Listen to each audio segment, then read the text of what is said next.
Hey guys, Ego here. Today we're going to be talking about inverse kinematics, or doing a video on it. I've already written the wiki article on it. It's not going to be any new information that wasn't on the wiki, but if you prefer to learn by video/auditory means, then this is the video for you. So, to start off, we're actually going to talk about what kinematics is. So kinematics, it's a pretty straightforward concept, and we don't really even need to understand the math behind it. We just need to understand what it is. Sorry, there's an S there. So let's say we have a starting point, or rather let's say we're on like a grid here, just for simplicity's sake. We have a starting point here, so we'll say this is the start. And we have a whole bunch of line segments that connect to the start, here, here, and here. And we know the angle and the length of each segment, of each rigid segment. So that's length theta, this is phi, I don't know, this is alpha, this is beta, and we know all, as I said, we know all the lengths already. So that's length 2, this is length 3, this is length 4. I don't think it's too much of a price to ask of you, I suppose, to believe me when I say that it's definitely possible, given the angles and the lengths, that we can calculate from the start what this point is, right? Given this length, this angle, we should be able to calculate this point. Then given this angle phi here and this length, we should be able to calculate this point. And then given this angle here and this length, we should be able to calculate this point. Given this angle, this length, we're able to calculate this point, which is the goal, or rather what we call the end effector. Effector. I can't spell. Effector. And so what inverse kinematics is, right, because that's cool, but it's not super useful, right? What inverse kinematics is, commonly known as IK, by the way, kinematics, is a way where we still have the length, so we still have length 1, length 2, length 3, length 4, and we still have the start, but this time we actually have the end effector, or rather the end effector we'd like to be at. So we have the start, we still have the lengths, and we have some ideal end effector. And what our goal is that given those lengths and given this start position, what values do we have to calculate for these angles so that our system of rigid lengths here fits, so that its endpoint is in fact this goal end effector. Right? And you can probably think of a few cool things you can use this for already. You can probably think of things like, I don't know, what's a good one? Animation, a robot of some kind. There's probably some gameplay stuff you can do with it.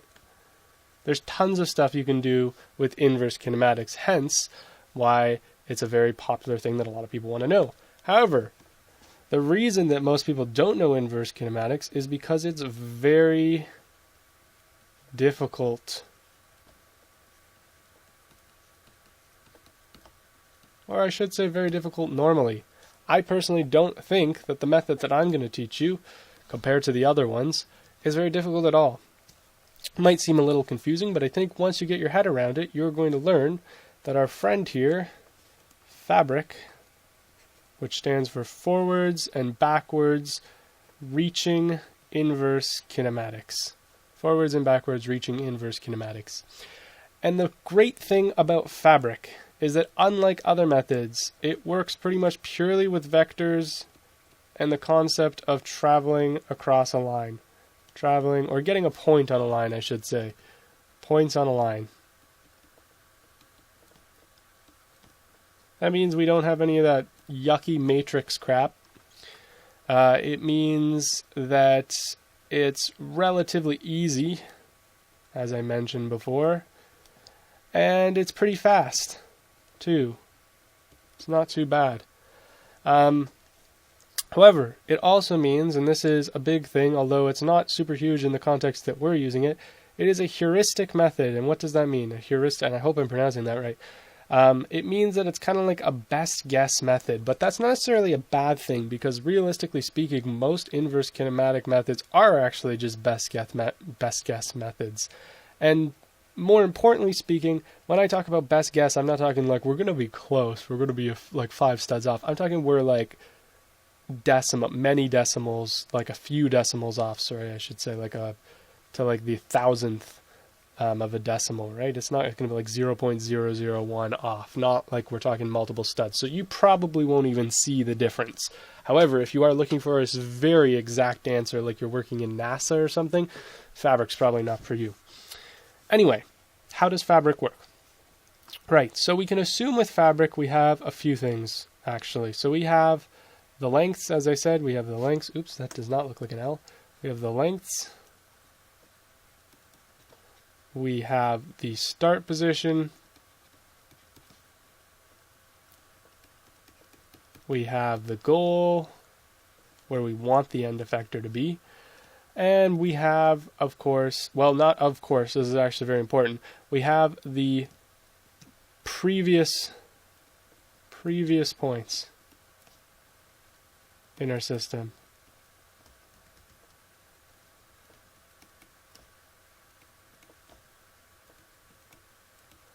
And for the most part, that's not a huge problem, the previous points in our system, because all that really means is we just need to have some starting points, and we'll understand why that is in a second, or when we start talking about the algorithm. But it's really not asking you for much here. Like, even if you want to, you could set all the previous points to just the start position if you wanted to.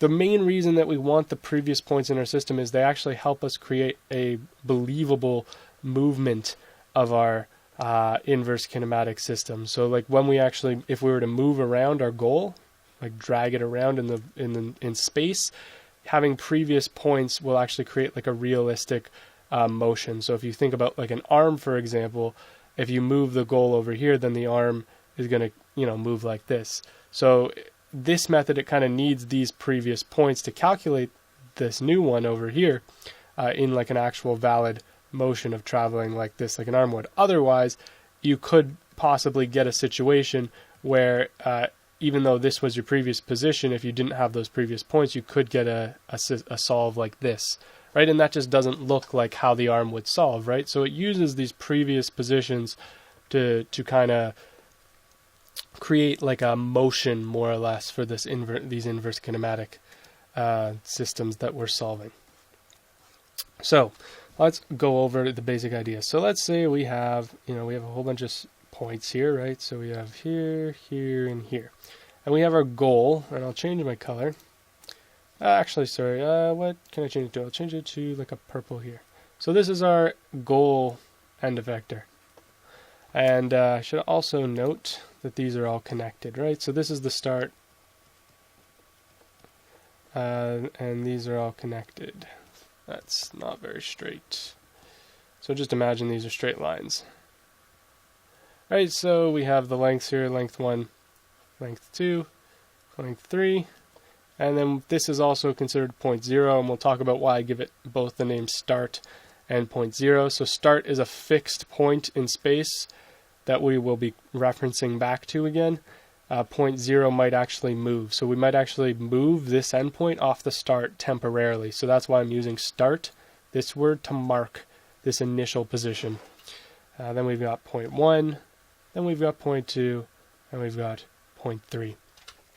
So the way that FABRIK works, when we have our goal, and sorry, I guess I should say the first thing we're going to do when we have our goal, we need to make sure that this is actually even possible to solve, right? Because if goal is all the way out here, there's just no feasible way that these lengths can reach that distance. It just doesn't make sense. So we know straight off the bat, if goal is really far, then we're just going to fully elongate our system. So the first check that we always do in terms of this FABRIK IK system, or FABRIK, is we're going to just add up all the lengths. So we'd say length 1 plus length 2 plus length 3, right?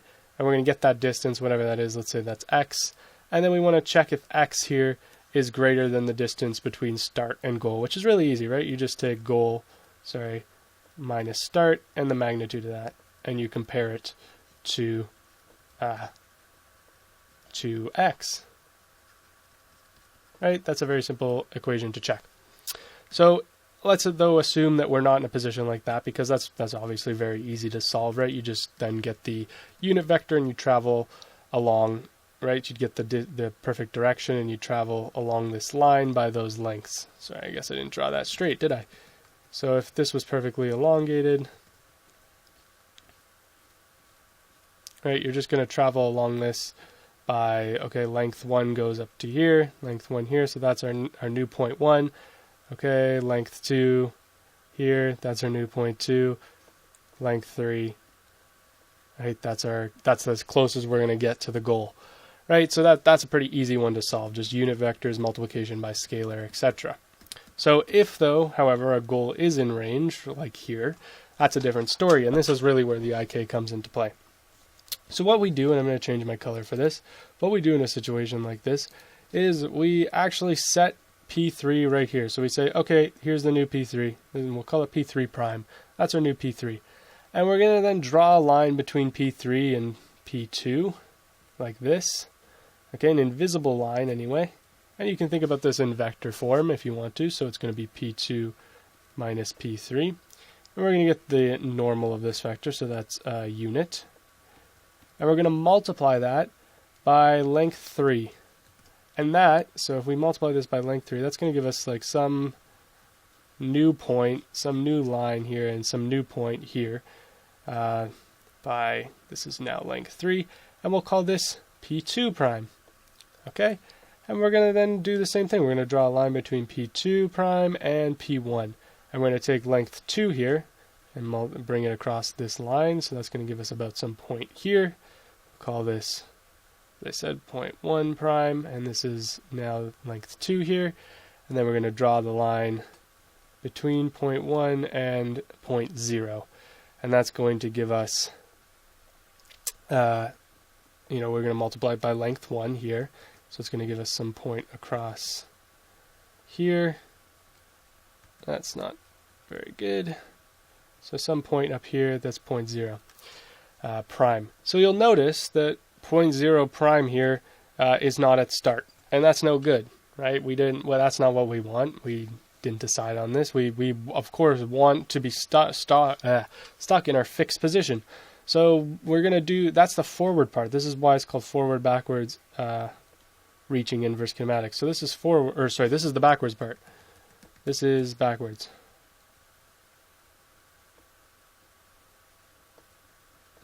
The forwards part is now we're doing kind of the exact same thing, except this time we're setting P0 to the start. So we're doing the same thing here. And I guess once again I'll change our color. So we're setting P0 now to the start. So this is P0 prime prime. And we're going to take P0 prime prime, and we're going to get the distance between this and P1. So that's some dotted line across here, and we're going to get the actual distance that it is based on length 1, same as here. Right, so we're never changing the lengths. So we get some new point. This is now P1 prime prime. Then we're going to once again take this invisible line here across to P2, and we're going to draw the length across by length 2, whatever that happens to be, and I'm just a terrible drawer. So this is going to be length 2, and we get some new P2 prime prime. And then we draw the invisible line, and we go across it by length L3, which leaves us here with P3 prime prime. Now you'll notice P3 prime prime is now significantly closer, just like absolutely, look how big a difference this is from where we started to where we ended, P3 prime prime, in terms of reaching our goal. And that's basically what forwards backwards inverse kinematics does. Forwards backwards reaching inverse kinematics. I always mess up the name. It does. It gets it significantly closer. So if we repeat this, if we consider this orange one forward, right? If we continue to do backwards and forwards iterations, we're going to get significantly closer to the goal each time. So if we were to do this same process of going, okay, backwards, okay, we're going to set this here, we're going to get the new line across down to P2, backwards, yada, yada, we're going to get even closer to goal. And so if we, as I said, if we continue to keep doing this same iteration backwards and forwards over and over again, we're going to get considerably closer to goal. So if we create a margin of error,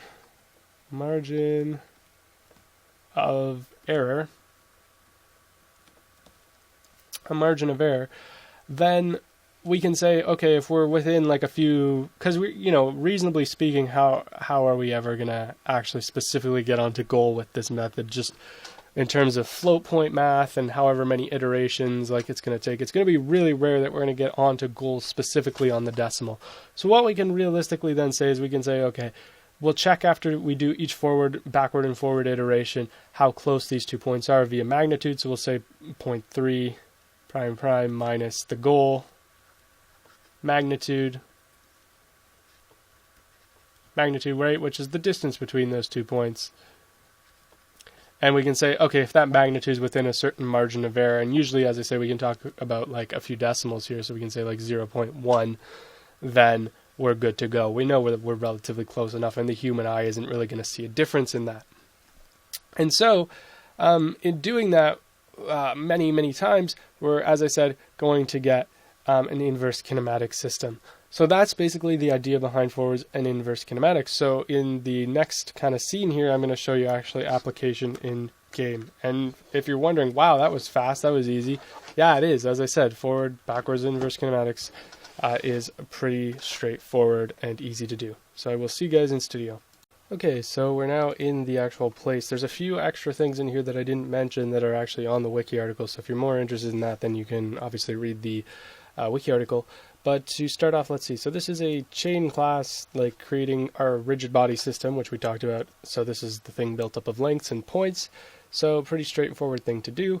We're just going to give it a whole bunch of joints. These are points, and then we're going to give it some initial target. So to calculate our lengths, we're just going to take the lengths between those points as they start off, and we're going to keep using those lengths from that point on. So then we want to keep like a few things. So tolerance here is our margin of error. Target we can change, the joints we can change, the lengths are still there. The origin is where we started from. The total length is the sum of all the lengths. So once again, remember, if the distance of the goal, like the target, is too far away from our origin, so our start, it's greater than the total length, then we know that our system is just going to be fully stretched out.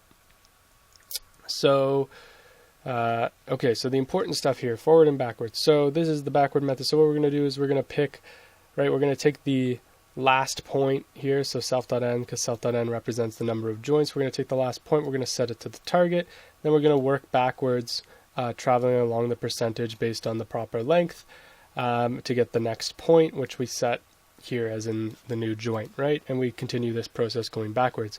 Then with forwards, we're basically doing the exact same thing. So we set the first joint to the new position. This convex stuff is, don't worry about necessarily, just if you're looking at this code later, don't worry about the CF and don't worry about T, which is constrain. All we really care about is just setting this new vector here. We're going to get the distance here. Once again, we're calculating the length along it, and then we would, if this other stuff wasn't here, we would just use the position, right? We just use this value as our new joint. And then so in terms of solving, so the first thing we do is, once again, we check if we're in the total length zone, right? So if it's out of reach, then we just draw it straight out. If it is in reach, then we do our backward, we do our forward. We find out the difference between our end position, like where our actual end effector is, and the target. And then if it's within range, right, if it's within the tolerance, then we stop. Otherwise, if we've done enough iterations, right, because we don't want to run like 1,000 iterations. So if we're not reaching it within 10, then we also stop. So what does this look like? If we take this point that I have selected here is the end effector, right? If we take this, and it doesn't seem to really be letting me manipulate it. That's not very useful, is it? Hold on, I probably have my, what's the word? Collisions. I guess I want that off. Yeah, there we go. Collisions on, right? So as you can see, we can move this in any which way, and it is reaching the target. And that's pretty neat. So you can do that for a whole bunch of different things. And if you read the article, I'll give you like just a little hint if you want, and I really recommend that you do. You're going to learn to do a few different things. So you're going to get to do multiple, like things with multiple endpoints to them, right? So like this, I can move this around and we get multiple endpoints connected, right? So we can move either or, like that, and that makes life a bit easier and cool. Right, we can do this. This is the fixed point, so it's going to drag everything with it, but that's pretty neat. So if you're interested in that type of thing, you can do systems with multiple end effectors. You can do constraints, which is very difficult. I will say that's more difficult. I shouldn't say very difficult, but it's more difficult. It definitely had me thinking in terms of how that one is solved. So that one you can limit how much each joint can angle itself. Right, so these I think can't go much more than like 45 degrees to reach their goal. So if that's something you're interested in, you can do that. And then of course the constraints also apply to systems, things with multiple end effectors as well. Right, so the joints are also in this system as well. Right, so that's pretty neat. So as I said, if you're interested in these ones, it's all kind of the basic idea. It's just building upon what I talked about in this video. So hopefully you learned something new, and thanks for watching.